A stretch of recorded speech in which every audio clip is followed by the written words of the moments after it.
I am very glad indeed to be here with you to talk about this problem, because there is no place in the country where the problem of how to put learning back in the classroom is more important than in this particular area of New York. I need spend no time whatsoever on the proposition that the state of schooling, elementary, secondary, higher schooling in the United States is deplorable. That evidence is available for all of us to see. It is a conclusion that all of us recognize and are aware of. At the lower levels, we have seen problems arise, particularly in the major cities and particularly in the inner cities. We have seen problems of discipline, problems of schools becoming places for keeping people rather than for schooling and educating people. Throughout the country, SAT scores, college board scores have been going down for some 15 or 20 years. At every level, we have a deplorable state of our present educational system. And as I say, I need spend very little time over the fact that it is a problem about which we should be very much aware and about which it is essential to try to do something. There are two fundamental questions. The first is why? What has happened? Why is it that education in the United States today is in so deplorable a state? And of course, the second question is, what can we do about it? Is there some way in which, by taking thought and acting, we can turn the direction of movement around? Instead of the problem getting worse and worse and worse, we can turn it around and get it better and better and better. I want to direct my attention first to the question of why. Why are we in this spot? And then I want to turn to the question of what we can do about it. In my opinion, there are two fundamental reasons why the problems that have developed in schooling are what they are and have developed the way they have. The one reason, the immediate reason, the reason that we can all see, is the increasing centralization and bureaucratization of schooling. Education has increasingly become centralized, has increasingly moved away from the control of the local community to the control of broader and broader communities. It has moved away from control of the parents to control by educational administrators. Now, there's nothing wrong with educational administrators. They are fine people. Indeed, some of my best friends are educational administrators. So I have no prejudice against them. But as in every area, the question is the ultimate task of schooling the children running the administrators, or are the administrators running that task? Who's in the saddle? This tendency toward increasing centralization and bureaucratization is the direct way in which the schooling problem has become worse. But it reflects a deeper force. On a deeper level, what it reflects is a change in the basic philosophy in our society on the relation between the individual on the one hand and the society on the other. I believe that in part what is happening in schooling is a manifestation of a force that is having effects on a much broader area over many other phenomena. And I want to come in discussing more fully the reasons for the deplorable state of public education to how this change in basic philosophy is related to the problem of schooling in particular. Let me start on a very much broader level. There's a British physician by the name of Dr. Max Gammon who spent the past 5 years studying the British health system, the nationalized medicine in Britain.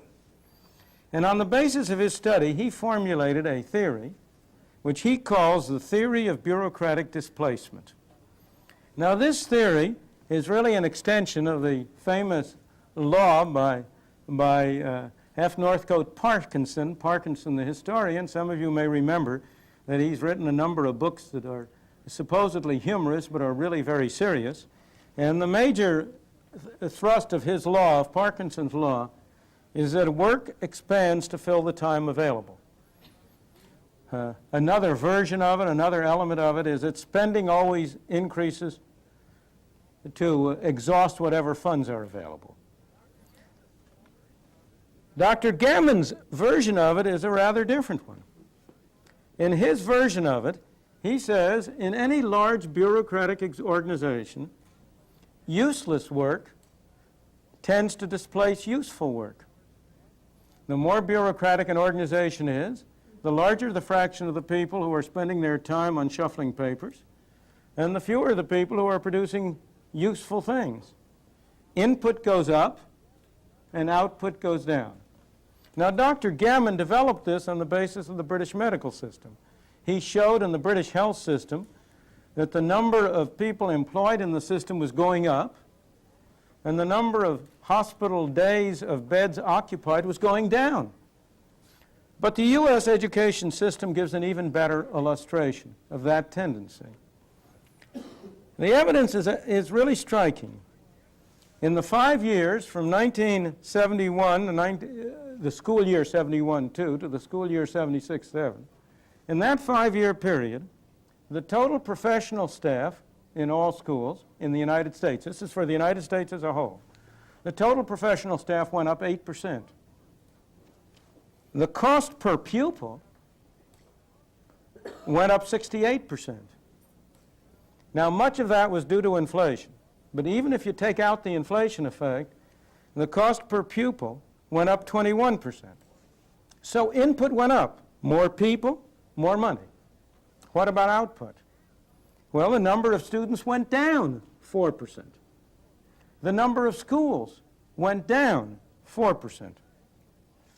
And needless to say, if instead of looking only at measures of quantity, you were also to look at measures of quality, the quality of the output went down too. The SAT scores, the scores on college board exams, the scores on all sorts of common tests show that the performance has been declining.